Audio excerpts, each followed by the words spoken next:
But what today is going to be about is exposing you and introducing you to what livestock judging is and the opportunities that you can have through it. Because I'm not going to lie, I am totally 100% biased and all about livestock judging, because I honestly don't think I would be where I'm at without it. It's been a major influence in my life. And so just a few things, like kind of as we're getting going, I've got my notes here, being my studious self, or else I'll get totally sidetracked. I want to thank several of our collaborators. I've been working, my name is Selena Phillips, and I'm a professor here at Chico State in Northern California, California State University, Chico. And I teach in animal sciences. I teach animal nutrition. I'm a ruminant nutritionist by training, so that's what I do. But one of my passions is livestock judging. And so a group of extension agents up in this cooperative extension personnel up in this region, Christine's on here with us. I saw Jill come on, and I haven't seen Kayla yet, but Kayla Tofty from Placer, Nevada and Glenn counties. We've been collaborating together to kind of try to get some education and some outreach to be able to support a bunch of kids in our counties that have really want to learn about livestock judging. And we've really been broadening our base and trying to offer some educational opportunities like this so that youth can learn more about what livestock judging is about. So I want to really give a shout out to Christine, Jill, and Kayla for approaching me on this and like getting a chance to collaborate with them. They've been super helpful in just helping with the registration and getting it out through the network, the 4-H network, so that we can have such a great turnout from all over our state. And a few will be joining us, I think, from Oregon and some other states as well. All right, so at this time, I noticed that my boss has joined me. Dr. Patricia Stock is our Dean for the College of Agriculture, and she joined us about a year ago and has been a big supporter of any of our youth outreach events that we've been doing. So I invited Dr. Stock to give a little welcome.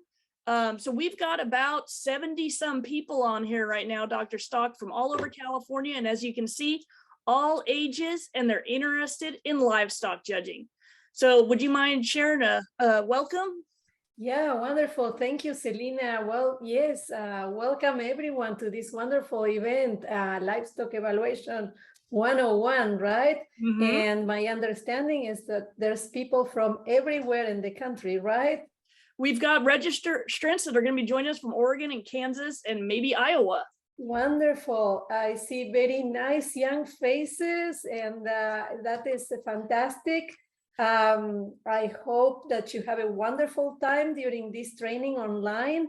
And what I even hope more is that if you are not from here, or if you are from Chico or California, please come and visit, because Chico State is a wonderful place where to be a student, to study, to live in. It's a fantastic community. I fell in love with Chico when I decided to move here and join the College of Agriculture. And it's a great town with lots of opportunities. We have an 800-acre farm where we have our sheep unit. Also, we have a swine unit. So we have pigs and actually right now some baby pigs, some piglets. Mm-hmm. So it's baby time at the farm, and we have a beef cattle, and we also have an organic dairy unit, which is the #1 and first organic dairy farm at in the Western states. Mm-hmm. And the sheep are fantastic. Don't tell anyone, but they are my favorite unit. I love sheep. Excellent. I heard that. So yes, come and visit. We have wonderful team of faculty, students, and staff. Some of our students become ag ambassadors, which are all those students that are super enthusiastic about what we do and they want to lead and show things. And we hope to develop in the years to come summer programs also for you to come and spend time here with us. So I hope this is the beginning of many more times that we get together and you get to come to our farm, to our campus, and have a lot of fun. And I'm going to put my email on the chat for you or your parents if you want to come and visit or anything that my office can do to help you. Please, reach out to me. I also want to thank the county 4-H offices of Placer, Nevada, and Glenn counties in Northern California for their support here. So have a lot of fun, have a great Saturday, and bang. Thank you, Dr. Stock. I appreciate that. Enjoy the rest of your Saturday. I know I kind of snuck in on her yesterday and said, hey, I've got this event and yeah, would you be willing? So she did that on short notice, and she has been a big supporter of youth outreach stuff. So I really like it. I really like her support and everything that we do. And so with that, let's go ahead and get started. Did everybody get a chance to sign in? And Josie, do you mind sharing that link out one more time? Just so I think I had like 65. So we're pretty dang close to having everybody signed in on that, because that's how we're going to send out any other resource material, probably the PowerPoint and stuff like that, is through that contact information on that form. Awesome. Okay, let's get rolling. I'm going to share screen again.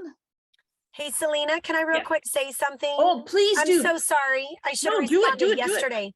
On behalf of Jill, Kayla, and myself, we really, really, really appreciate you and want to tell you thank you, because without you, this wouldn't have been successful to do this collaboration that we did last year and then to build upon it this year. We're so grateful for you and all your knowledge and resources as well. So thank you so much for all the hours you put into this. Oh, I appreciate that. And I'm just excited that there's a group of people that geek out on trying to build this opportunity like I've always wanted to do here. So let's do it. Let's geek out. Let's geek out. I always geek out, so that's never a concern. All right, I'm going to share my full screen, so you may see a few other things in the background. Let me go ahead and put this up. Is everybody able to see the slideshow? I see a few thumbs up. Okay, golden. Excellent. Okay, I got to kind of get all of our pictures out of the way, but where I still see everybody. Okay, so here's kind of what our overview for today is going to be. Actually, let me move the pictures to the other side of my screen. We're going to talk a little bit about what livestock judging and livestock evaluation is. We're going to talk a little bit about what the contests are, because guess what? This is a competitive event. And my athletic ability is not very good, but my livestock judging ability was very good. So this was a chance where I couldn't do athletics super great. I was kind of that klutzy kid that would fall all over my feet. But this worked out really well for me. We're going to talk about the basic anatomy of the livestock, 4 major factors that we just consider when we look at animals, and we're going to practice this. I've got some judging classes already set up. I'm going to have you guys learn how to submit a placing for a class, and maybe even answer some questions about the classes that we're looking at. So we're going to kind of get a chance to see a snapshot of all of this stuff. Does that make sense to everybody? Again, I'm good with thumbs up and nods, and oh, excellent. Okay, did everybody get a copy of that livestock judging manual? Excellent. That's our resource that we use for our classes here at Chico State. So you got the top secret information. It's the good stuff, I'm just saying. All right. And so when we talk about what livestock judging can do, Josie is going to chip in here in a minute, and I'll introduce her in just a second. But we're going to grow local and regional contests, because we want especially in the state of California. I grew up in Nevada where there was local contests at different counties and we could go to them. We're wanting to get that kind of a system in place here in California. There's usually the regional contests, like for example, on October, is it November 5th is Modesto. They have, MJC is hosting a contest that people can go to. We've got on October 29th at UC Davis is a sheep and goat judging contest. And on the 30th up here in Chico is a cattle contest. So in one weekend, you can hit 2 contests and a lot of livestock to see if that's something that's of interest. There is a state contest. UC Davis hosts the state 4-H livestock judging contest. I think that's usually, oops, my phone's on. Oh, Cow Palace contest. Thank you, Sarah. Appreciate that. The Cow Palace contest is October 6th. I think it's a Thursday, and it is coming up just right around the corner. And guess what? You guys can go if that's something that's of interest and go see what it's all about. The more of the, so that's what, 1, 2, 3, 4 that I know of. Oh, there's a Fresno contest. Medford, Oregon has a contest this fall. So there's opportunities, and that's what we want people to learn about and where they can even go. The other thing is, did you know that you could travel with livestock judging? That's a cool thing. Then there's several contests that are hosted at a national level. Arizona National has a contest. National Western Stock Show in Denver has a contest. The American Royal in Kansas City has a contest. And I had a chance to actually serve as superintendent and be on the national committee for the National 4-H Livestock Judging Contest in Louisville, Kentucky. I can never say it right. So I'm like, they know I'm not from there when I go out there. But in Kentucky, that is a phenomenal event and really awesome to participate in. So my goal is that we have California represented consistently at that event that I've helped with in the past. I want us to represent there. And if you win Louisville and win the national contest, you will be entered into an international contest in the Royal Highland Stock Show in Scotland. Anybody in here want to go to Scotland besides me? Right? Travel would be epic. They show livestock there in like white coats, like lab coats. It is so cool. Zachary, are you on board for that? You want to go do that? I think it'd be fun. It's on my, I want to go see that, like my bucket list of things is definitely that. So as we're going through this, just a reminder that if you guys have questions or or comments or anything like that, throw them in the chat because we will be monitoring that. And so I'm going to introduce Josie Bennett, who is one of our Chico State students. She is a senior, and we are working on her senior project so that she can graduate in May with honors in our major in animal science. But she's also a past member of our collegiate livestock judging team. So I asked Josie to share a little bit about what makes up a judging contest, and then a little bit about her story, like how she got involved and where judging has been leading her. Josie, it's all yours. I'm just going to leave this slide up though, so that you can talk about the contest part. Perfect, thank you. So like Selena said, my name is Josie, and I was a member of the Chico State Livestock Judging team. Just some quick information about myself and I guess opportunities that Chico State's judging team has opened up for me. I started doing livestock judging actually in community college, so probably about 4 or 5 years ago from now, crazy to think. But I did start in junior college. That's where I mainly got all of my skills built up. And then I did get to come to Chico State and be on their team, which was such an honor. But honestly, what Selena was talking about opportunity-wise is you do get to travel a lot. And I think that was a huge motivator too for me, because just like Selena was saying, I'm a big livestock nerd. So seeing just some insanely high quality animals that other people in the Midwest are producing is crazy, because it's definitely a different industry than what we have here in California. So that was a great opportunity. Once I got off the livestock judging team, I've actually had the opportunity to judge different county fairs, and that's always been a passion and a goal for me in my future with livestock judging. So I have currently judged 3 shows in Alaska. I judged their 4-H Expo show, as well as a jackpot in their state fair, actually. So really, really excited about that. And then I just got contracted for a 2nd year back up in Alaska. So really, really some fun stuff going on there.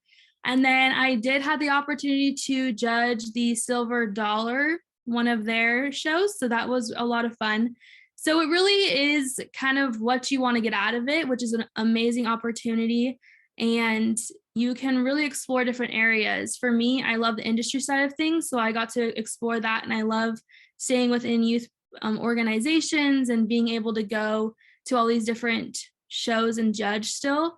So that's the opportunities that were open for me, as well as it's helping me in my future career of hopefully becoming a veterinarian. I did just put my applications 2 days ago, so hopefully that goes well. But again, it really does open doors for you, and you can really go anywhere that you want to within the livestock industry based off livestock judging. So it's a good foundation to keep building off of. When we look at what contests are made of, so they are typically classes. So there's usually 12 classes in a contest. And in those classes, you are going to see a group of 4 animals that make up those classes, whether that's going to be in beef, sheep, swine, and meat goats. After you judge those 4 animals, so you'll rank them from best to worst, and you will take notes on what you're observing, like Selena was saying, about anatomy, structure, anything like that. Those are going to be things that you're going to take notes on. After your time is up with taking those notes, observing the animals, and looking at the class, then you will go and do what are called oral reasons, or in 4-H's case, sometimes they do offer questions, and you'll be giving a 1 to 1.5 minute little speech about your justification of why you place those animals the way that you place them. And then usually after you've done your oral reasons or done your questions, you'll come back together with your team, and the professionals that the contest has hired will give you what we call critiques on the class, just to kind of give you some extra background knowledge, what they saw in the class. And it's also a great opportunity to get new vocabulary to use within your reasons going forward. But it's a great opportunity, and I'm so excited that so many people are interested in it, because I think everyone should get involved with livestock judging. It's just so fun, and you see some amazing animals. Thanks, Josie. I appreciate that. And so I asked Josie to share a little bit of her story, and I'm going to share a little bit of mine as well. And I don't mean this to be like, I'm so awesome, which I am, but let's be real. But I mean this more about like, how did a dorky nerd kid from Nevada become a professor? And the only reason I did is through livestock judging. So my mom was the 4-H judging leader in Fallon, America, small little town in Nevada. And so I didn't know any better. I went to judging contests. I learned about it with my mom. I was always going to them.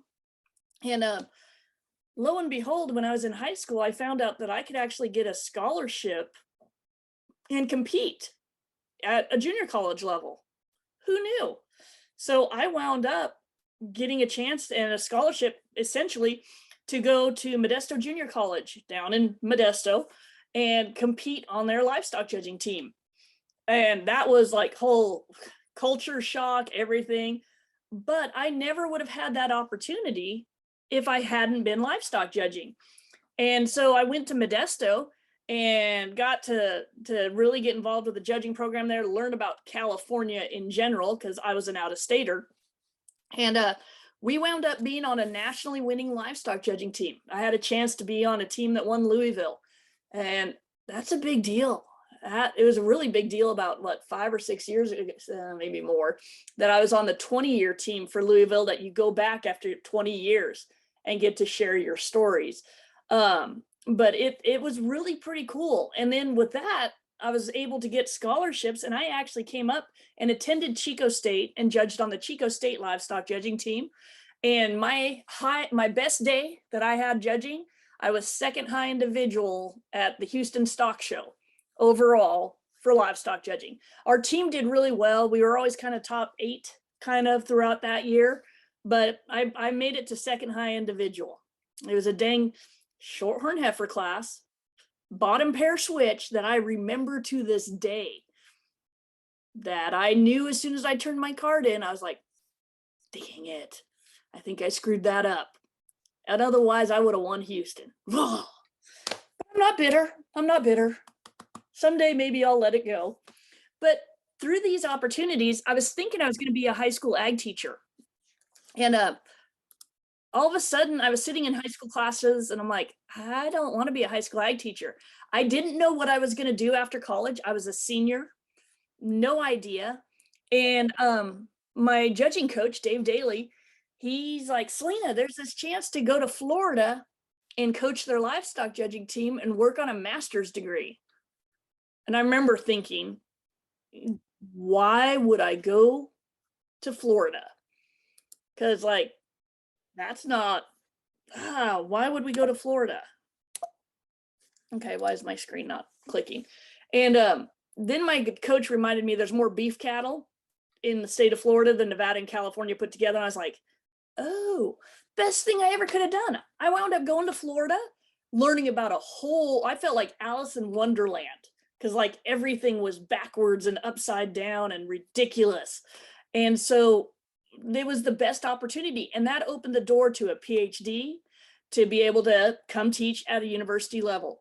So just so you know, judging opened all these doors that I never would have had an opportunity to do. So any questions on what a judging contest will look like? You'll have a bunch of classes. You'll have to rank these animals, and then you'll have to share your why you did what you did in a little speech. Mia's having fun. Sorry, I like it. I like the pig. And then you're going to have to and then you're compared to some industry professionals. So it's a pretty cool event, and it's something that, just so you guys know, as young people, there's scholarships associated with this, like that can help you go to college and pay for your schooling. That is, and plus there's an opportunity to travel.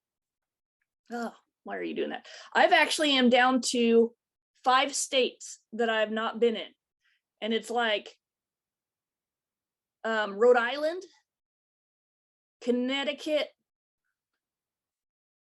Vermont, New York, maybe 4. But judging has got me into almost all these other states to be able to see, like Josie being able to judge in Alaska. All right, how's everybody holding up? Do we need to do a 5-minute break, or are you guys doing good? Doing good? Keep trucking? Tired, yeah, it's the Saturday morning thing. Okay, we're gonna keep trucking for a little bit then, and then we'll take a break here in a bit. Okay, so what I want to talk about is, how do we build a foundation? And these are the things that our Livestock 101, 201, and 301 are going to be designed to help you do. And my judging coach, or not my judging coach, my master's advisor, who was a judging coach, he told me I need to do a 401 where we do carcass stuff at some point in time. I'm like, oh, he's probably right. So the first thing that we're going to focus on learning today is the livestock anatomy. Because if you don't know the parts in the anatomy, it's very hard to be successful at judging. So that's the first thing. Once we know the anatomy, then we're going to learn a little bit about the industry and introduce you to ways that you can learn more about what's going on in the industry. After that, once you start having the anatomy understood and you start meeting people in the industry, you start learning the lingo. There's definitely a vocabulary. All right, I've got a question for everybody. How many of you guys have shown livestock at a fair before? Okay, I see tons of hands, tons of hands. Excellent. How many times have you guys heard the judge describe an animal and you're like, I have no idea what he just said? How many have had that experience? I was texting friends of mine and I've judged like in 10 states and, you know, like a bunch of states and state fairs, but they're using a whole new vocabulary that changes all the time. So you have to be a constant learner. And I can't remember what they said. They were like cat something, something. I'm like, what are they talking about? So ask the questions, and we're going to talk about how you build your vocabulary.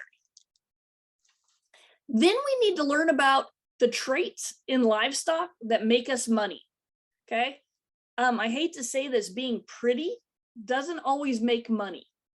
So what is the economically important traits so that that's going to be useful? Those are the ones we learn to value. Yeah, the language is all over the place. Then we're going to talk about balancing visual and performance evaluation. And everything's going to be working towards all of these things will make you better at reasons and questions so that you can have success as a judging team. This is one of our judging teams from quite a few years ago. Clay is our judging coach. Crystal is on our faculty now. Adam Mendoza is with Associated Feed. If you're from the Yuba County area, anybody from Yuba area that might know Joe Lemonager? That's Joe right there. So tell him you saw his college judging picture. Okay, so this is what we're going to work on. So we're going to start with anatomy. Now, just as you look at these animals on the screen, give me an emoji. Do you think they're good, or do you think like a smiley face, or do you think they're like, meh? Give me something do you think these are pretty good animals? Or do you not? Or you can throw it in the chat. I don't care. Yeah.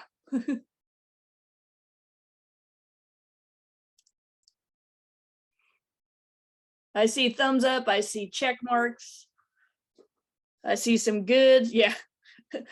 I totally did stock champion photos, not gonna lie. But part of understanding anatomy is knowing what a good one is going to look like. So I wanted to start this before we start digging. Yummy, I like that. Before we start digging into this, is that okay? What does a good market steer look like? This guy's pretty solid. This red steer at the bottom center of the screen. He's pretty correct. You can see the muscle in him. He's finished. What's a good heifer look like? I kind of like this Hereford heifer. She's pretty fancy. She's pretty solid. Same for the market lamb in the top left corner.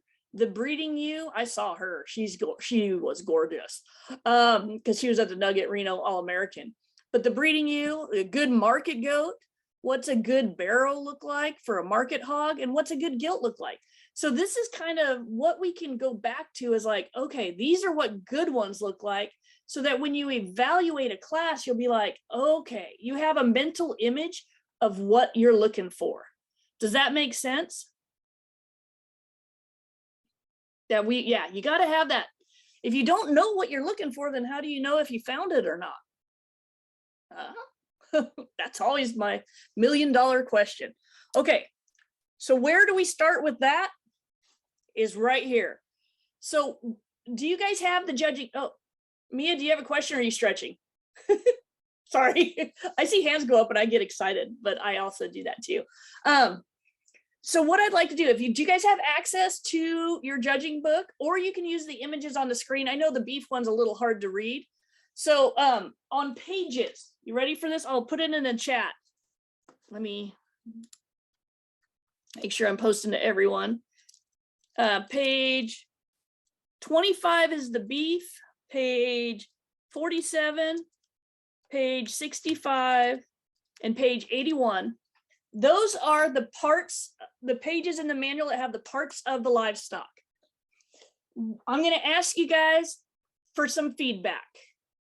If you're game to try, what I would like everybody to do is find 2 to 3 parts that are the same, that are labeled the same thing on all 4 species, and put them in the chat.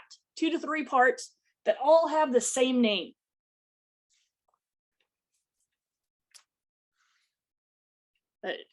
There's a big one. There's two.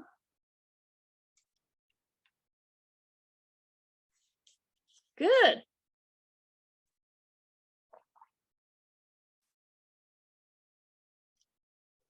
Mm-hmm.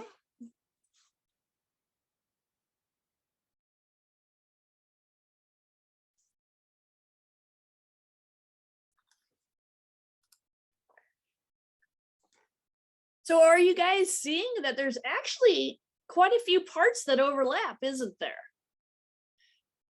That's what's kind of nice is if I say the flank, we can visualize, and if we say the front flank or the rear flank, we can kind of visualize that area of the animal.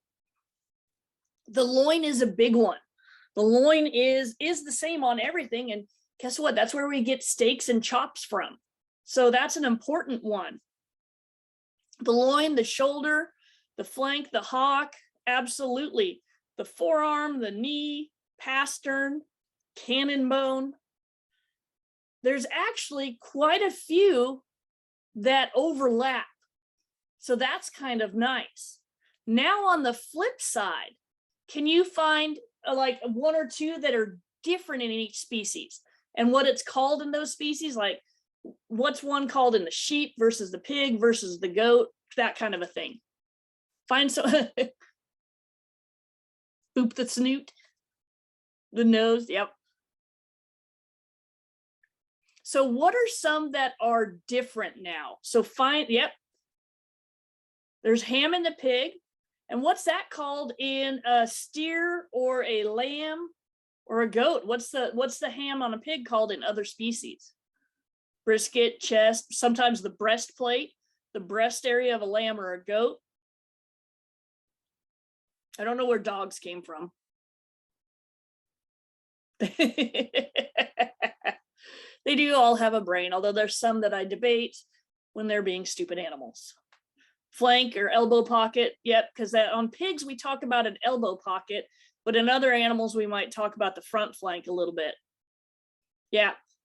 So like the ham and the leg and the quarter or round are the big ones that will differ. And sometimes we talk about the rib shape or over the rack, because rack of lamb or rack of goat. And on cattle, we don't talk about a rack. Yeah. Okay. How are we feeling? Are we seeing similarities and also seeing differences?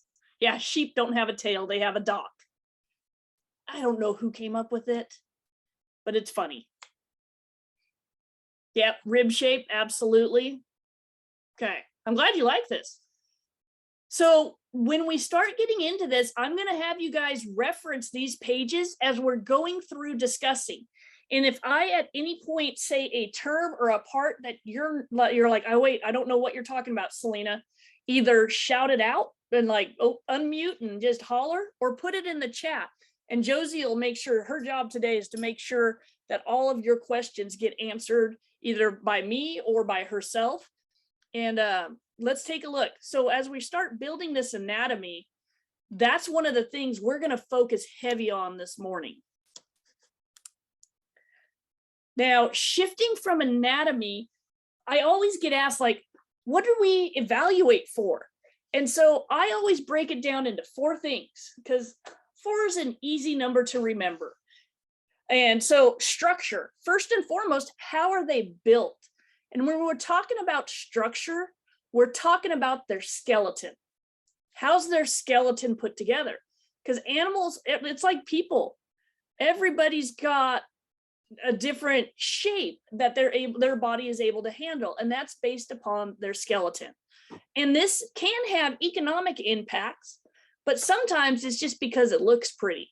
Okay, so that we've got to understand the difference between the two and how that plays in. We're in the livestock industry. We sell meat.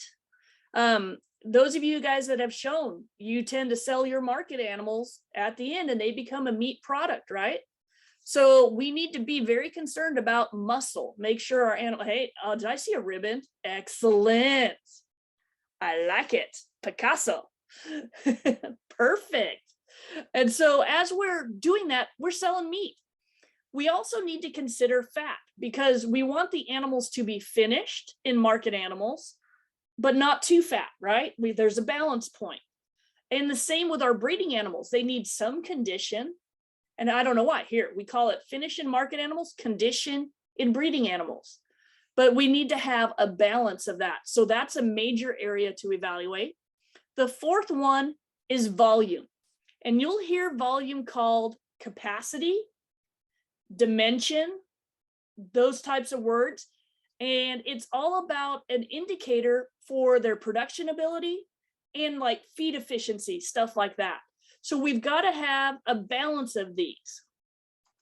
Now, if we were thinking market animals, like animals we raise and take to the fair to sell for meat, right? Which of these, like if you had to prioritize these four things, which two would be highest priority?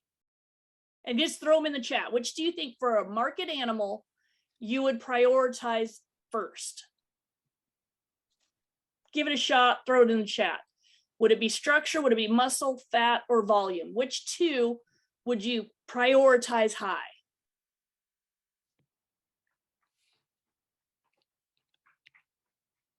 All right. Muscle and fat or structure and muscle. And I can see both of those. I'd probably lean to muscle and fat and then structure right behind it. But from a carcass standpoint, that muscle and fat and the ratio of the two is going to be pretty important.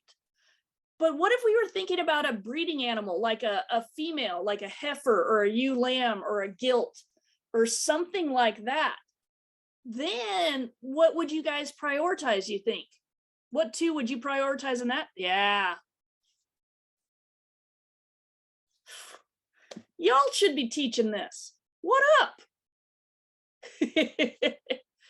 Absolutely right. So depending on what we've got going on, our priority among those four can change. And it's not absolute, is it? It's going to be a spectrum. It's going to shift back and forth. Like, how much muscle? Is there too much? How's it balanced with this? And that's actually why I love livestock judging, because there's not really, you understand the science of everything, but then you have to critically evaluate and come up with a balance point of which one combines the best good things and which one maybe doesn't combine as many good things. Oh, volume. Great question, Zachary. We're going to get to that in just a second. Oh, and on the sheep side of things, it can be a female. I show market ewe lambs all the time, and it may depend on your region as well. So we're going to break down each of these priority areas here in a little bit, and let's really break down what they are. Okay, we're going to do that in just a sec. Let's just talk industry for a second, and then we'll get into it. Let me get through the foundation. And Zach, I will be back to your question. I promise. Josie will hold me accountable to be back to questions. So when we talk about the livestock industry, most of you guys are probably pretty aware of the show side of it from the fairs and stuff like that. But I challenge you to learn more about little goatees out grazing. Actually, I think that's in New Zealand, just so you know. But like the commercial sheep industry, commercial swine production, cow-calf operations, feedlots, commercial goat grazing scenarios. The more you learn, not only the better livestock judge you become, but I think it makes you a better showman too, because the more knowledge is power. So the more you know, the better you can do at things.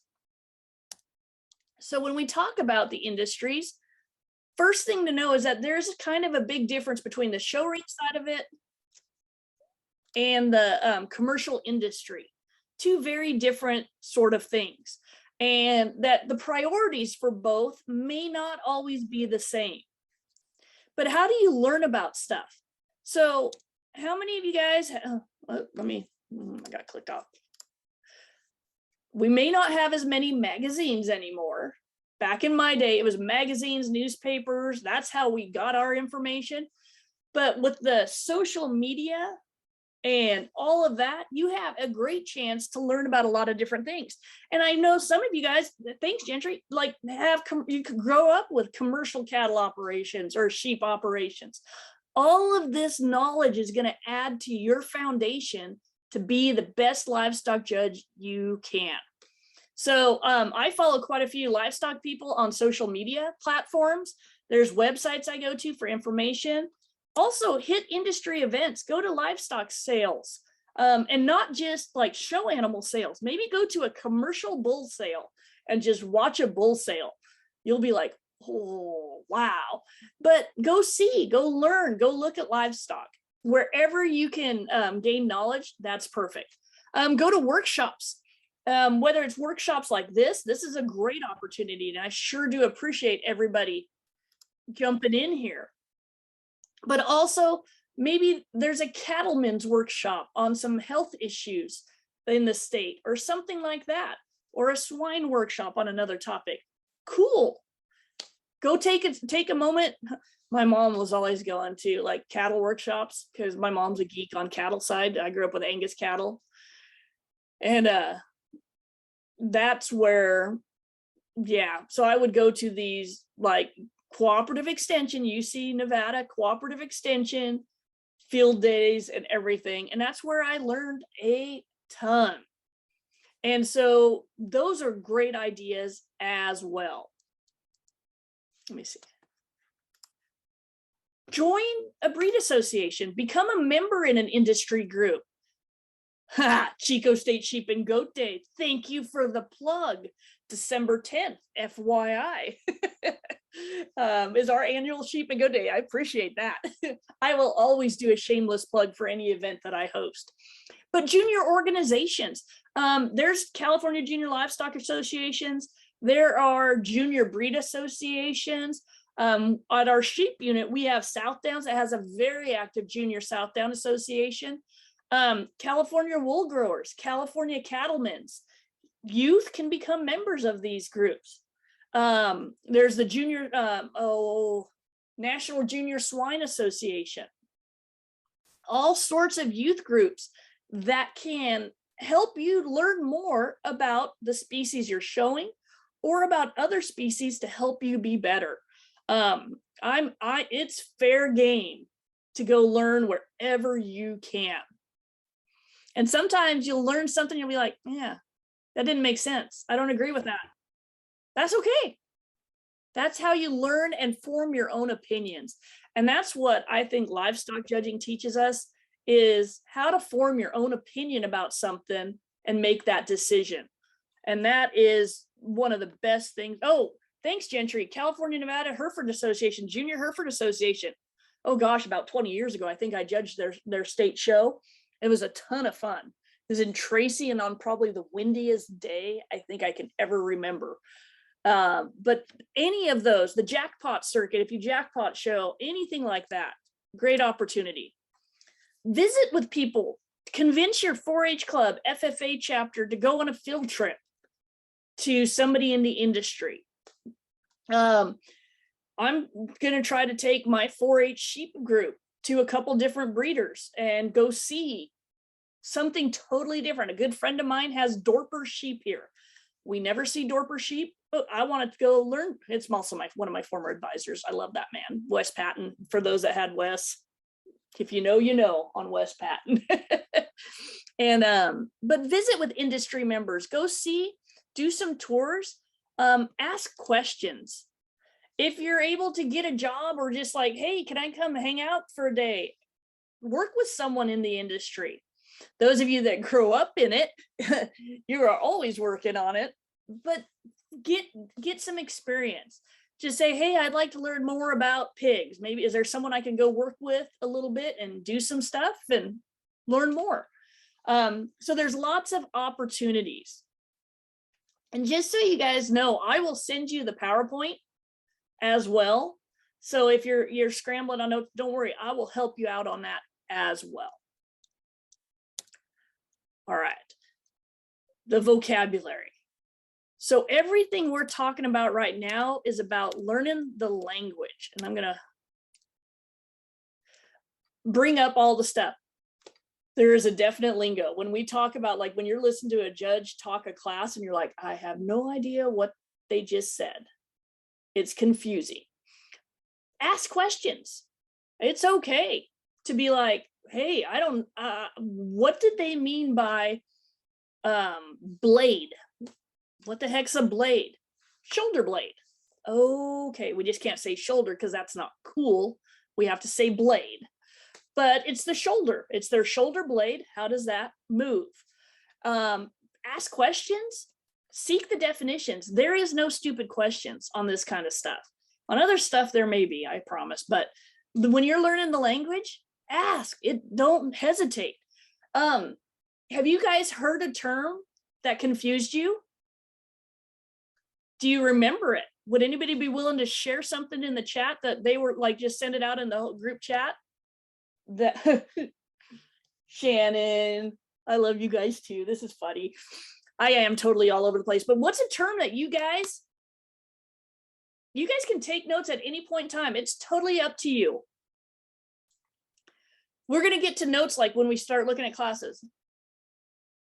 They wanted your goat more pulled apart at the ground.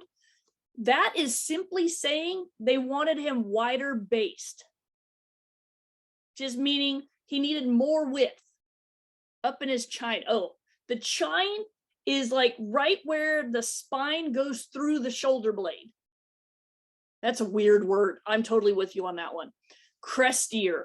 That means, like, you know how bulls get a crest, like as they're more masculine, that if like a steer or something's like heavy necked, they're going to call it cresty. Flat in the ribs, meaning doesn't have that spring of shape and that dimension that we're going to talk about. Those are great examples. And I always joke that we need a livestock judge interpreter at fairs. Like, their job, instead of like a sign language interpreter, is to interpret whatever the judge says. I think that should be a thing. Ooh, that's a good job for me. Maybe when I retire, I'll be a livestock judge interpreter. That would be a good gig. All right. How's everybody doing? Do we need to do a 5-minute little break? I see some wiggles and yawns. How about we take 2 minutes? And so the main thing is practicing it. I like seeing that we've got groups and clubs kind of together on this. Practice with each other. Visit. So take a chance to not just learn the language. It's like anything. Unless you practice it and use it yourself, how do you get better at it? How many of you guys play sports? Oh, yeah. Unless you practice, how do you get better? That is key. All right. So the whole goal is that you learn to talk like an informed member of our industries. I like it. All right. So I'm going to kind of skip this part here because I want to get us to practicing on some livestock. And so the whole thing, that the foundation of evaluating livestock is that you've got to be consistent and evaluate each animal in the same manner. So you're going to build your own protocol, however you do it. So it's kind of like calibrating your eye, is how do we evaluate consistently? So for example, if I say feedlot steers, this is what I picture, is a group of feedlot cattle. This happens to be Brangus steers. I like Brangus cattle, so I used a Brangus picture, just saying. But are these guys thick? Do they look like they have muscle? What do you guys think? Thumbs up, thumbs down. There's some muscle mass in here. They're commercial, so they're not going to be like show cattle, but they're a big group of fat, consistent, uniform size. They all look the same. That's kind of what I think of on feedlot steers. Oops, why did it go backwards? So if we look at these two pictures, the first thing that I want to do is my thing, and these are older pictures, but they still illustrate things really well. Is one steer heavier muscle than the other one in this picture? Yeah. Which one? Put in the chat, the black one or the red one?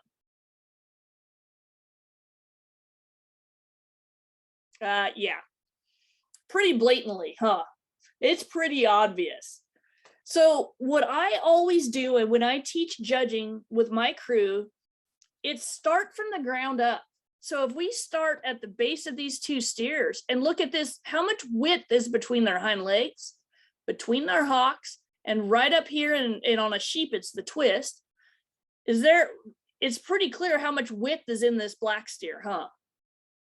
How much width is in this Hereford calf? Not very much. My mouse cursor barely fits up in there.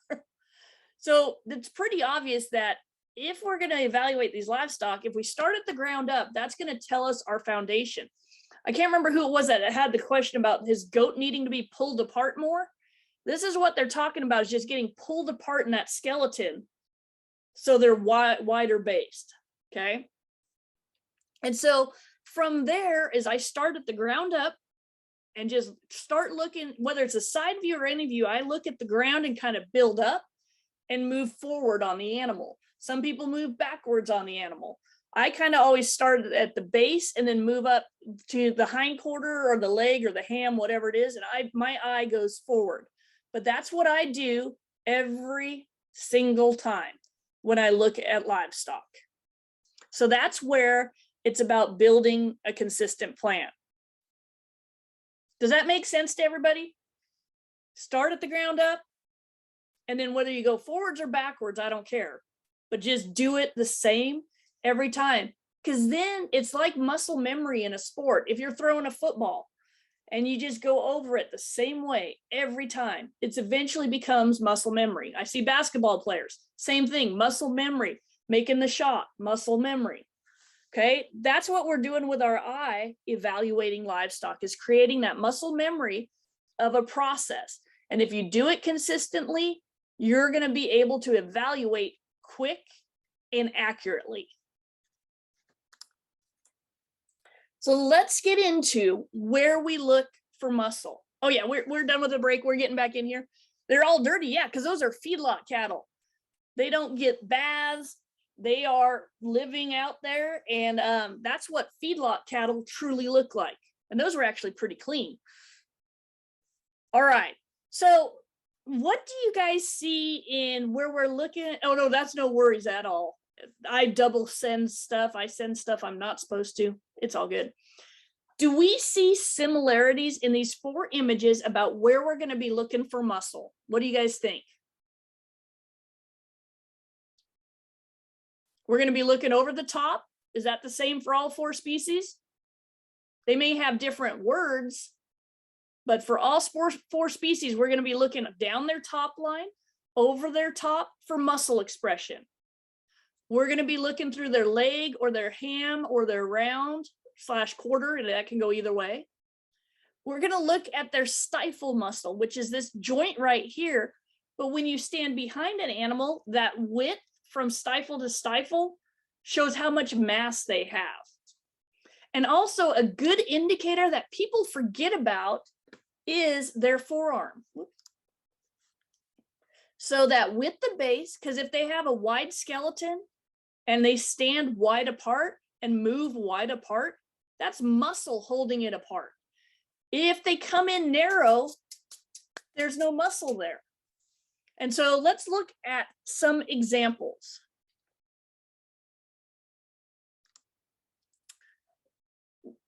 Which side, left or right, has the heavier muscled animals?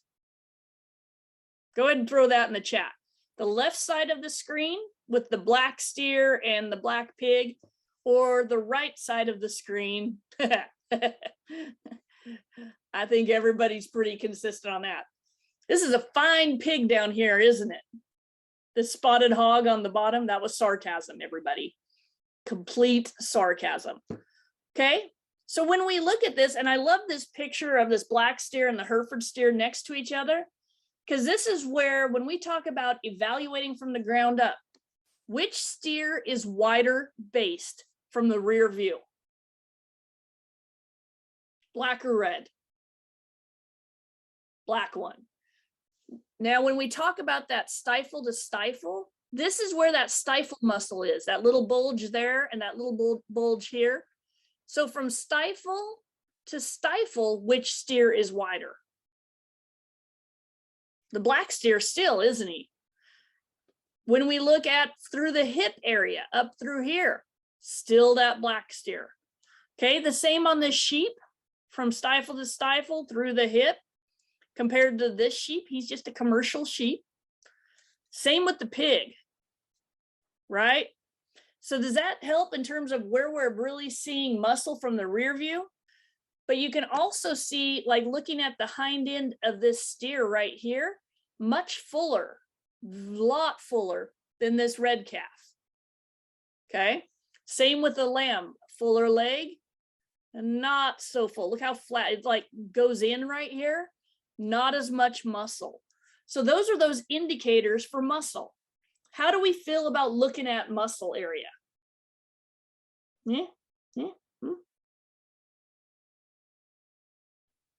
I see a few thumbs up. Okay, good. Actually, those are shear marks, not quite veins, but that lamb's not very fat either. Okay, so we're going to be looking over the top from the rear view and judge from the ground up. Now, when we look at fat, we're going to look at the same regions on each species of animals. And for me, one of the quick indicators is like their lower part of their body. Are they full in their breast or brisket area? On pigs, it's kind of right through this chest floor and this jowl. Are they full in their flank? Because you'll see fat deposition in their flank. Or are they full in between their hind legs? It's the twist on a lamb or a goat. It's the seam of the ham on a pig. And you can actually look on steers or heifers at their cod fat where they were castrated, or their udder fat on heifers. Now, with fat, here's my analogy. Just remember that, thank you, Clay and Dave, muscle ripples, right? Something that's muscular kind of ripples and is like cool looking. Something fat tends to jiggle. So muscle ripples, fat jiggles. So when you're watching animals move, muscle ripples, fat jiggles. Little jiggle, sorry. I won't get too sidetracked there. Kind of sidetracked. The other thing is that when animals get fat, they lose shape. So if I'm looking at a rear view of some animals, and you know how the inner legs come together, and this would be the twist or the seam of the ham, but the inner legs come together, and if they're lean, it's a very sharp V shape. But as they get fat, it fills in with fat, and then they become kind of flatter. That's one way that you can evaluate if they lose that sharp V shape, then they're fat when you're looking between their hind legs. Let's take a look. You feeling like you can see some fat ones compared to not as fat ones? And this is just fat. We're not worried about muscle. So like on these two steers, we got a black steer and a yellow steer. Is there one that is fuller in his brisket? Like you see more stuff built up in his brisket? The black one or the yellow one? Absolutely. This black steer, and that's what we call him, he's fuller in his brisket. That's a sign that he's getting market ready. That's fat that's filling in right there. This guy, he's not there yet, is he? This white calf. And if we look at the side view of this steer, you can see that he's full through his brisket. This guy, you can see that he's not. You can, if you handled him, you could see that he's a little gobby probably in his flank. This guy's definitely clean. There's not a lot of excess right there. And then you can see how he's pretty sharp up through here. This guy, it's a little harder to see in the picture. Now on these lambs, these are not the same lambs as the two in the pictures. Oh, sorry. My mouse sometimes gets squirrely on me. Which lamb does not have any shape and looks like a blob? Literal blob. left or right on this middle picture? This little guy here, do you see any shape? He looks like a little torpedo. He's like football shaped, isn't he?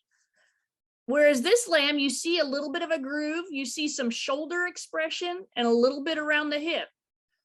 All right, Lori, have a good one. Thanks for joining us. And but this guy's got nothing. That's probably one of the fattest lambs I had ever seen, just for the record. That one is gobby fat. And so that's one thing when you're looking over the top, they're not always going to be this blatant, but that's an example of where you're seeing fat.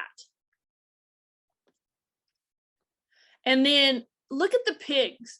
You know how I was talking about, like, if it fills in with fat, we lose that V shape. This white pig right here from the rear view, do you see how it's still kind of a V shape? It's pretty clean and distinct through the hind legs. What does this little blue butt look like? Like saggy butt, doesn't he? Right? Flat. Look at this, is a straight line right here. Guess what is filled in right there? Fat, blobbish, very much so. Although blobbish is not a technical term, but it helps get you acclimated to what we're looking at. Now, on these two lambs on the rear view, you notice how this lamb on the right is still got the very sharp, yeah, it's a saggy butt. It's a fat butt with no muscle on that pig. That is what it is. And so as we're looking at this lamb, look how that's got that distinct V. What's this guy doing? He's turning into a U shape, isn't he? Like upside down U. That's an indication that he's starting to get some fat cover. So how are we feeling about looking at indicators of fat? Good? Now, of course, remember that these are my blatant examples. Like, yeah. And that's where, but we're looking at the right spots. The next thing we're going to evaluate is structure. Now, structure makes them look pretty. Having a good structure, and I love nothing. Yeah, so the V is good as long as it's not too lean, but that's what you're looking for, is what is the shape? Is that V or is it starting to look like a U shape? Oh, good crunching area. I'm a big believer that as livestock people, we are stewards of our animals and we are to give them their best life so they can help us live our best life. That's my philosophy, but it's not always easy. I understand that. Now, let's take a look. One of the things that when in livestock, we want a level design. We want them to be level in their hip, have good slope to their shoulder, and to be able to move out pretty comfortably. They should be athletic on the move. Long strided, stretch and reach with their front end and their hind end. They shouldn't pop and crackle or do anything like that. And the economic reason behind this is an animal that's level designed is going to have maximum skeletal base to be able to add muscle. Okay, if they're level in their hip, they are actually going to be able to move better, stay sound. And like in our now I do the sheep unit, but we used to sell Angus bulls and Brangus bulls growing up. But when you're looking at the males, like rams or bulls or buck goats or boars, they have got to be able to also withstand their job breeding females. And so making sure they are level and correct in their hip is critical so they don't break down in any way. So that level design, and you guys have seen, we pictured those pretty ones in the beginning. Remember we looked at those, like the mostly champions, but those what we called good ones. They were all pretty level in their design, weren't they? Okay, and they have really good set to their shoulder. Yep, absolutely. They need to be level in their design. They need to have some substance of bone. Frail animals tend to not have as much muscle. Heavy boned animals, and this is why we do the shag thing on sheep. Besides, I think it looks cool, but it's about giving that illusion of heavy bone because that coordinates to muscle. There is a strong scientific correlation to muscle in that base of like circumference of bone, more circumference of bone tends to have more muscle mass in the carcass. The sheep people are just taking it to an extreme. Actually, everybody does that shows, but that's why we do it, to try to emphasize and strengthen what our animal really has. All right, so let's look at some structure. What jumps off to you on this slide? Type it in the chat. What do you just like, oh boy, whether it's good or bad? I'm gonna bet we all targeted on the bad ones. Type it in the chat. The left side's pretty good. That's the one I was waiting for, is the lamb legs. These were leftover lambs when I was at Colorado quite a few years ago that we bought from Phoenix, Arizona, the national the stock show. And so this lamb has been my bad structured example, for, I don't know, for 20 some years, because I don't think I've ever seen a worse structured sheep, much less have a picture of it. Okay, so when we're the right side steer, yeah, he's got some issues here. So let's talk. So yeah, when the legs actually go like inverse, like they cross or look like they could. Yeah. So when we look on the left, let's start with the left and then we'll get into what all. Oh no, Addie, they're not. Oh, what's that? Somebody unmuted, just a heads up. Unless you have a question. Totally down. All right. So when we look at like this steer on the left, you notice he's level down his top. Why is my computer doing that? He's level down his top line and he's level through his hip right here from what we call the hook bone, the front of the hip, to the pin bone, the back of the hip. He's really strong down that top line. That's the first thing I will look at after I've judged from the ground up, is just, especially when they're in front of a fence, you can totally compare it. Now, is this steer perfectly level? He's good to here, but what happens after here? He starts to droop off. He gets a little steep in his hip, and then look how straight his hind legs. How do you think this calf would move? This steer would move? Like super choppy, stiff, exactly. He's not going to be super athletic, is he? When we look at this calf, he's okay right here, but then we start looking at the angles and he's very straight in his shoulder. And then he gets kind of round here and steep, but I would bet if we had a back view, you notice how his foot's kind of turned out? I bet he probably looks like this lamb right here from the backside. So are you guys seeing kind of how structure plays out in these calves? This lamb is pretty correct. He's not fancy by any means. But when we compare him to this lamb, you can see this lamb looks like it's about 10 different lambs put together, doesn't it? Would that be a good way to describe it? It's like the neck and head of one lamb, then the shoulder of a different one. Then I don't know what this midsection is. And then he's really steep here. And then does he stand square on his corners? Not at all. Not at all. So that's a challenge there. So we need to understand that width. And when we judge from that ground up, that width of base and looking at how they're built. And you guys also called out this pig. He's round in his top. Look how straight this pig is through his front end. He's up on his tippy toes right here on the front end of his hoof. And also very steep through his back end, very steep through his, straight through his hock. Definitely not going to have flexibility. Yeah, he looks sad because he can't walk because he's not very good structured. I'm with you there. But he's going to have some challenges. So here's the other thing is animals that are good structure are going to be able to get to the feed bunk. They're going to be able to eat.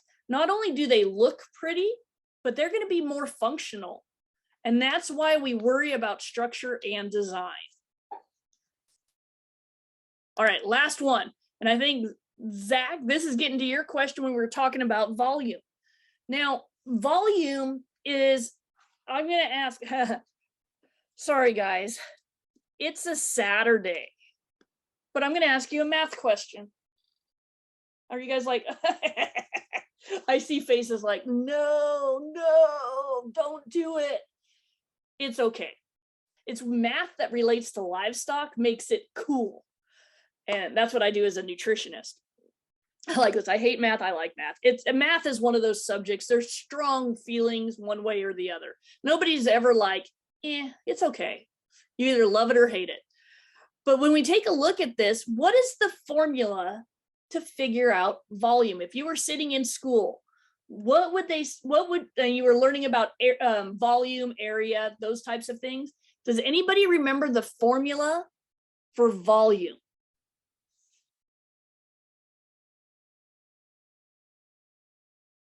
Adam, excellent. Yeah, the length times width times height. I'm going to post it in the chat. So length times width times height. Does that ring a bell for people? Like probably in a cringy way, like, oh gosh, yeah, Selena, don't make us do it. But here's where that comes in handy. When we're looking at volume, we're going to be looking at the length of our animal. We're going to be looking at the width of our animal, and we're going to be looking at the depth of our animal. And so volume in animals can come in all, there could be shorter sided animals that are really wide or really deep that may have the same volume as a long animal that's really shallow. So volume's one we have to be kind of careful with. But what else we're going to be looking at is this rib shape. How do these animals come out of their spine? Like if the pointy part of my fingers were the spine, let me get right in front of the camera. I forget my cameras are like here. But like, how do these animals come out of their spine? Do they come out curved or do they come out flat? Gentry, that's totally fair. But now when you get to it, you're going to be like, oh, this is like volume in beef cattle. I got this. You're going to be like, woohoo, I can do this. But if you think about it, if animals come out of the spine, and I think somebody had the question about like their animal is flat in the rib. If they're flat in the rib, they're going to come out like this. Can they have a lot of internal dimension if they come out shaped like this? But if they come out with round rib shape, they have a lot more internal dimension, don't they? I totally got everybody sidetracked by the math question, didn't I? Oh, you little squirrels. Funny. That is totally funny. But you can see how that difference is. So let's look at some examples. We're back to my favorite sheep, just so you know. Okay, let's start with the two steers on the top. Which steer is deeper sided? Has more depth to his body? Red steer or black steer? Trick question. It's not the black steer this time. Ha ha ha. Yep. And we're looking at that heart girth area. We're looking at depth in the flank. There's just way more. So this is what I would call a deep-bodied steer. This steer I would call shallow. Plus, he's not very good. But then, like when you're looking at pictures, where's the shadow line? So like the shadow for this steer starts up here. The shadow for this steer starts down here. So which steer would have more rib shape, do you think? Like more curve to that rib, more internal dimension. This guy right here, you can see the roundness of it, even in the picture. I like that, red, red, red, red. This guy is going to be pretty flat right here and not have a lot to him. Why does it keep doing that? The same with the sheep and the same with the pigs. Okay, this guy's really flat. This, you can see some turn coming up high in that rib cage. And just remember, the rib cage comes out of that spine. So it's going to start at that top of the animal. That's where it's going to start at. And that's why you'll hear judges talk about round ribbed, more curvature to the rib. That's what we're looking for. All right. Are we ready to practice this on a judging class? You guys ready to actually look at livestock and rank them? Me too. Sorry, that was probably loud. Okay, I'm gonna see if my videos work. Depends on everybody's internet connection, but I have us a steer class from Texas. So this is, and I'm also got, let me find it. Yes, I'm gonna get the link here. And Josie's gonna make sure this link gets shared out several times as well. So here's what we're going to do is I want to practice some classes. We'll talk about them pretty in depth and we'll see how many we can do. Okay, I've got like 5 and I don't know if we have enough time to get through them all, but we're gonna definitely break down a couple classes so that you guys get comfortable about how we evaluate these animals. Does that make sense?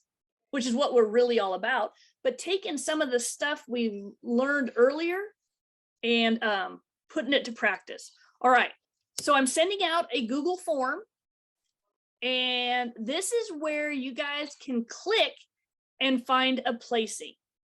Oh, thanks, Chloe, for letting me know who that is. I didn't want to say iPad 2. What is your thoughts on this? I would totally, but I would rather know names. So making sure everybody gets it. Josie, can you make sure that keeps getting shared out? Oh, perfect. All right, so I'm going to go to where we have the image for all 5 steers, or 4 steers, not 5. I'm gonna make it, share the big screen. No, wait, this button, sorry. Okay, so can everybody see the 4 steers? We have the number 1 steer is this Hereford appearing steer. We have number 2 is this yellow calf. Number 3 is this shorthorn appearing steer. And number 4 is the other yellow calf. There's 2 yellow calves. Okay, is everybody with me so far?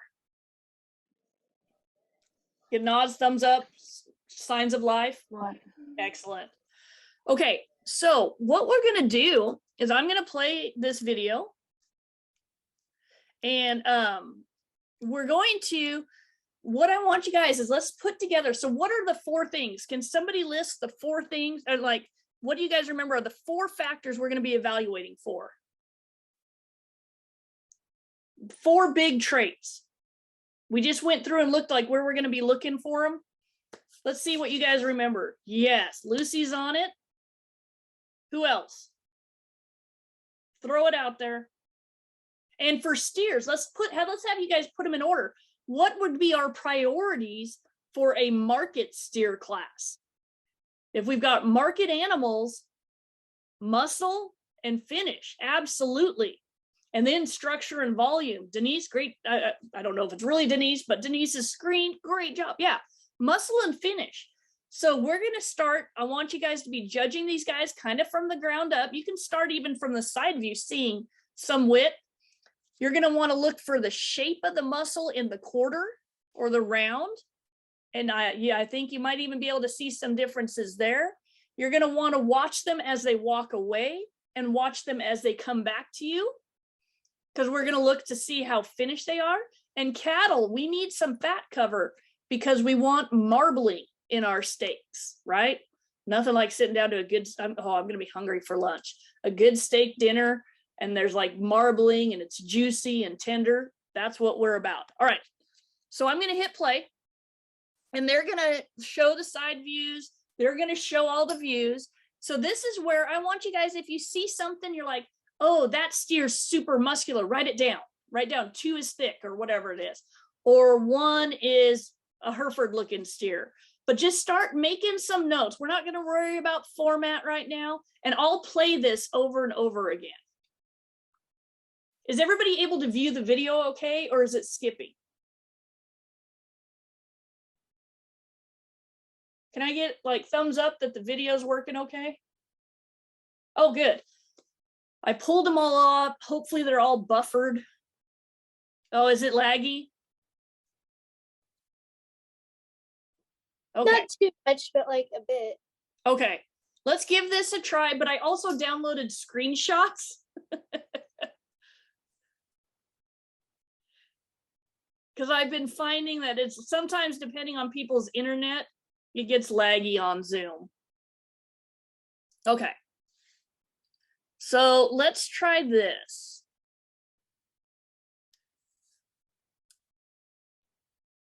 All right, here's a good rear view of all the steers.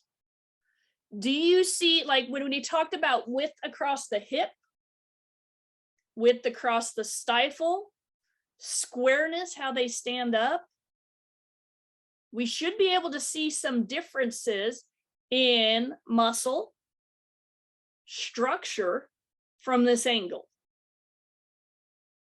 The steer just skipped backwards. That's because I rewound it. That's kind of funny. No, that's what they do. Okay, I'm going to run the video forward a little bit, and then when we look at the top line, I'm going to pause it again. Okay, so I paused it again. Is everybody able to see down the tops of the steers? Can somebody throw some thumbs up so that I can, oh, all right, yeah. Okay, so where we're going to look is how thick are they here, like across their shoulder, and we want them to get thicker. This is the loin right here. How thick are they across the loin? How do they have some turn that comes out? You see how this calf's got a little bit of a groove? How much turn comes out of the rib? Or does it kind of come out flat? How much turn? There's definitely some groove. You see, this guy's already got what they call fat ties, little dimples in his back.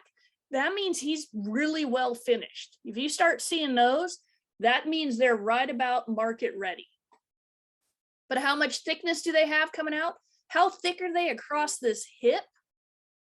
Okay, so across the shoulder, across the loin, and across the hip. Do we see differences in some thickness at this stage? Okay, good. I've got some questions for you that we're going to do here in a second. Okay, I'm going to play it.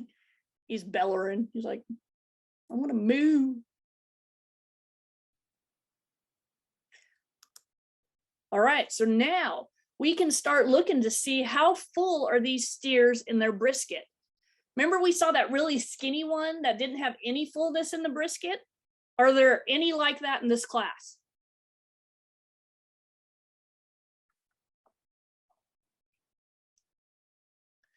Yeah, he's super full. He's pretty full. He's got some brisket to him. 4's got, it's kind of a weird shape. He's got that fold still, so he's not completely full. Like this calf is pretty full in his brisket. This calf definitely is. He's still got a little bit of that fold, so he's not quite there yet. But that's how I'm seeing him. But like 1 and 4 may not be as fat as 2 and 3. Would you guys agree? Yeah. Okay, golden. Okay, so let's keep playing. Dun, dun, dun. Wish I had music. I could probably play my music, but everybody create your own music in your head. Be jamming. Now we're wanting to see, are they moving out athletically? Do they have a good stride? How wide are they moving away from us?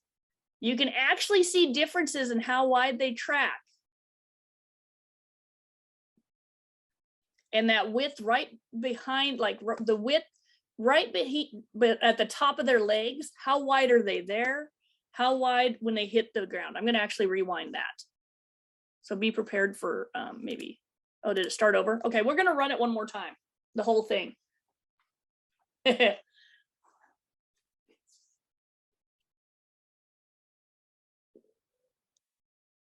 How are we feeling? Are you guys being able to rank these from best to worst? So like if you were to enter a placing and you think number 4 is the best steer, you're going to start with 4.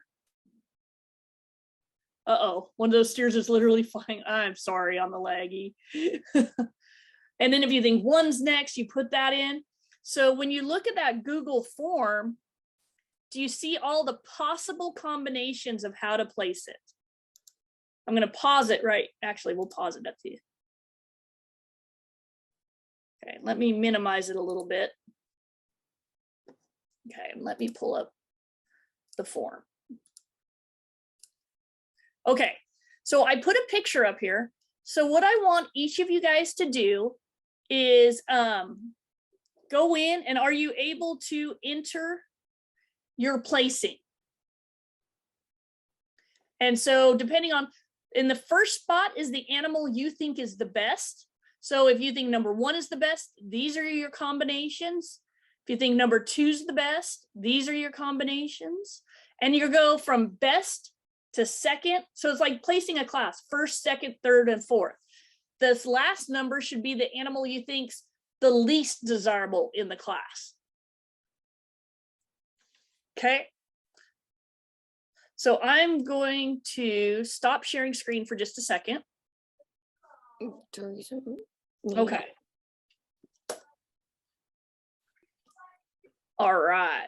So are you guys able to, you're posting, we're going to give it a minute, let everybody have a chance to post your placings. And we're not going to score them or anything weird or crazy like that. I just want you guys to make a decision. And then once everybody's got their placing in, we will talk about the class. But also first, I have questions because I'm a teacher and I like to nerd out on things. I have questions for you. So I've got some poll everywhere questions. So I'm going to, we're using quite a bit of the technology. Is everybody able to do the Google thing plus like switch around? Are you guys keeping up with that? Okay. You're probably keeping up with it better than I do. Okay. So let me post one of my polls. And what I'd like you to do is click on which steer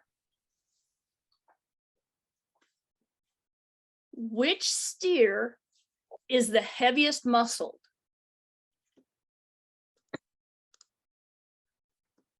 Okay, so go to that slide. Yeah, just you can submit at the bottom of the form, but we're also going to place other classes. So guys, go to the slide, this one here. Let me put it in there again and click on the image of the steer. Are we able to get to that?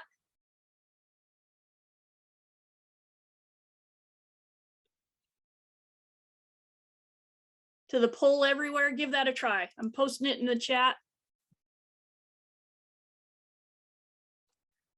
Let me show you guys. So you see what I'm looking at? That poll everywhere? Try posting on that. Let's see. Tell me who the heaviest muscled steer is. You shouldn't have to have an account. Is it asking you to have an account? Oh, I don't want you to have to sign in. Yeah. No. Oh, no. Who can participate? Everyone. I don't want you to have an account. Well, shnikes, then we're not doing that. Okay. I will ask you my questions and we will blow up the chat. Okay, so you guys were blowing up the chat. That's good to know. Okay, so never mind on poll everywhere. All right, let me stop sharing. I'm going to ask you 3 questions about the steers. Okay, so let me get to my question list, which I think I just deleted out of. Never mind. I'll make them up because I'm good at that. Okay, so on the steer class, so the heaviest muscle, I think most of you guys were saying number 2, right? I agree. 2's pretty massive. And when you look at him, let me actually use ninjas on the chat. Okay. Let me pull up my slideshow. Because I actually stole screenshots. So I'm going to share my screen again. And let's talk about these steers. Okay. I'm not going to go into present mode. I'm just going to. Okay. So when we looked at number 2, you look at how much shape he's got in his quarter. Would you guys agree that he's got a pretty big quarter and round? Okay, especially this guy looks pretty full, but we have some other indicators. This guy looks pretty full. this guy, does he look quite as full as the other three right here? He looks to me a little flat right through this quarter. Let's look at a rear view. I gotta move the pictures to the other side. Let me bounce to the rear. Let me find the rear view. Where's the rear view? There it is. Okay. When we look at the rear view and we look at the width up through this hip, this two steer is pretty massive, isn't he? He's pretty big hipped. And we look at all of these steers, which is the only steer that is widest at the top and then tapers down in the back end? What do you guys think? Throw that in the chat. Oh, random buttons. That's wider at the top, but then tapers in.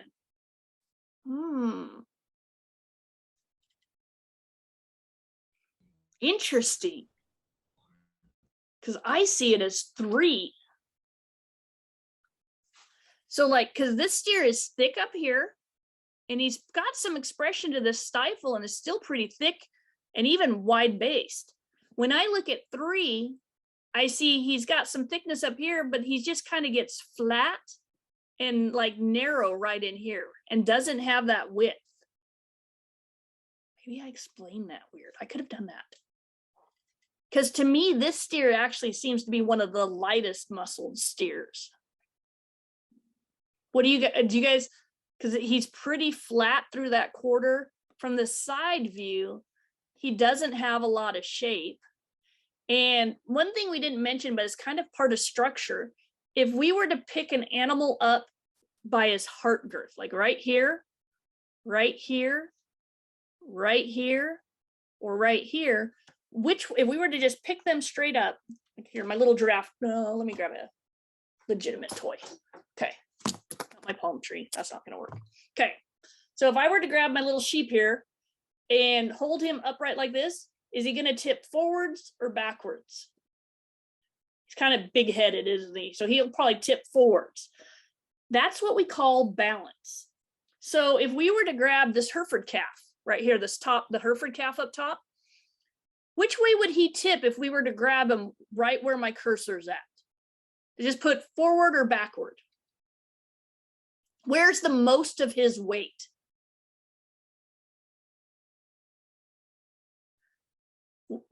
I would agree with the crew that's saying backwards. He's actually got a lot of, as I'm pointing at my screen, sorry, you can't see that.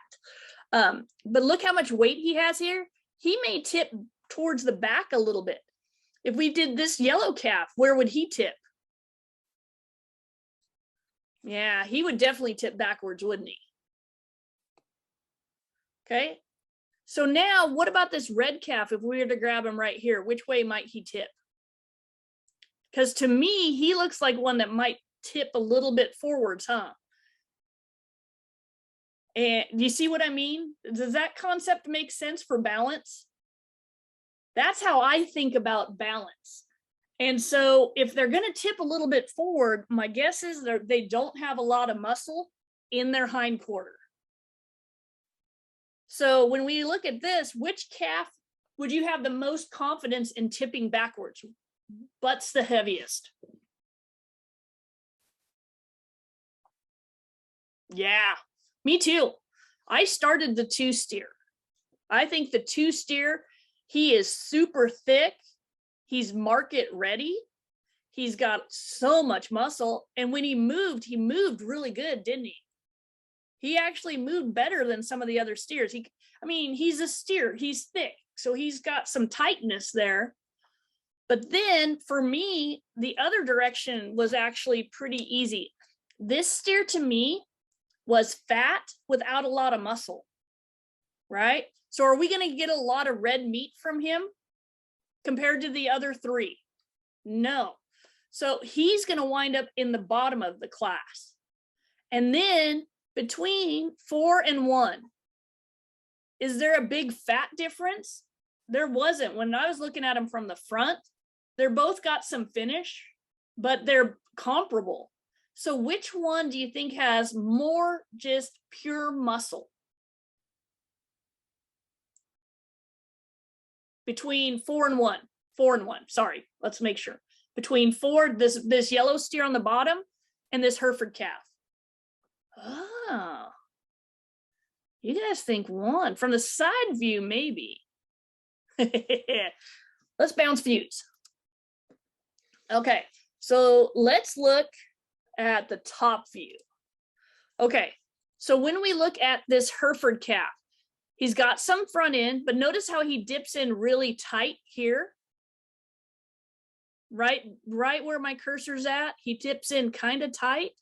And notice how this steer is thick, but continues that thickness as he's coming backwards on that top. Do you guys see what I'm seeing? And if not, let me know, and I'll think of other ways.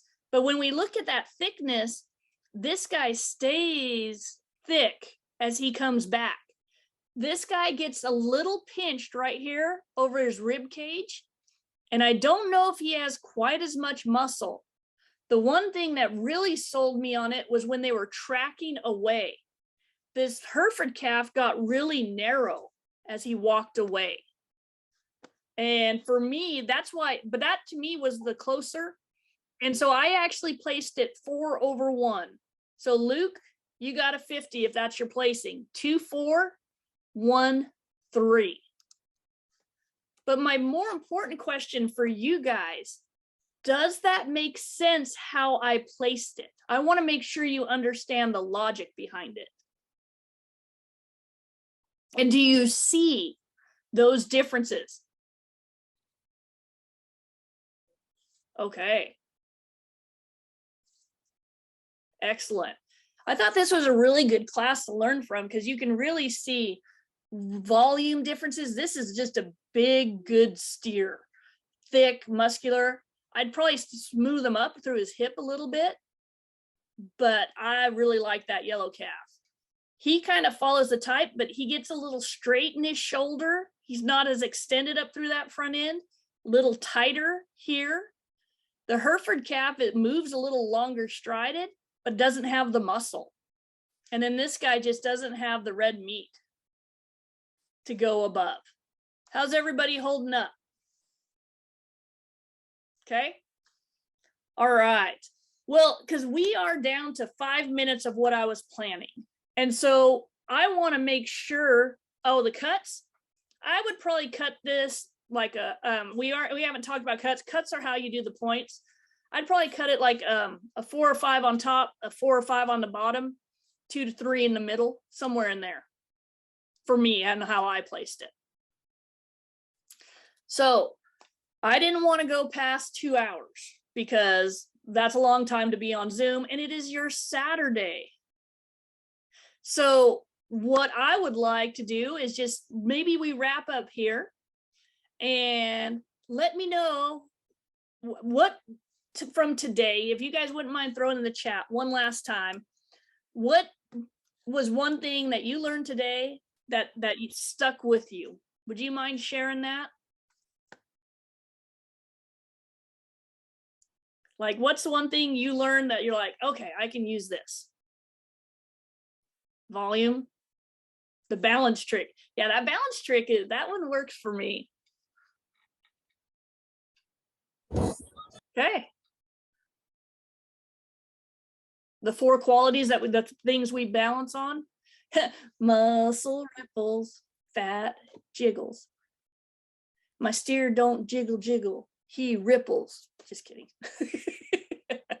Some of you will giggle at that. Okay. Now, how do you guys feel? Was this good? Did you guys enjoy this?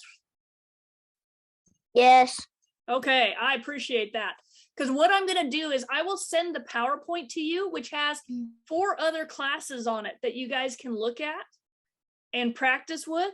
On October 15th, we're going to do what's called Livestock 201 here in Chico. It's in person so that we can learning about work on note-taking and reasons and questions, the next phase. Now that you guys have where to start looking at animals, yeah, it is way more fun than school, Tessa. I'm Zooming about like livestock, way better than school Zoom. Not gonna lie about that. So I really appreciate you guys spending a couple hours with me this morning. We've been at this 2 hours. And that doesn't really seem like it, does it? At least to me, it didn't. But what I'm going to do is I'll also be sending out a survey next week sometime, so that if you guys don't mind sharing how you thought this went, because we're looking at building this into a 4-H curriculum that we can share with the state. So I appreciate your guys' time, and we're going to wrap up there. I'm going to go ahead and stop screen sharing, although you guys like looking at those steers. It's a good steer class. And I'm going to stop recording. Thank you, everybody. And I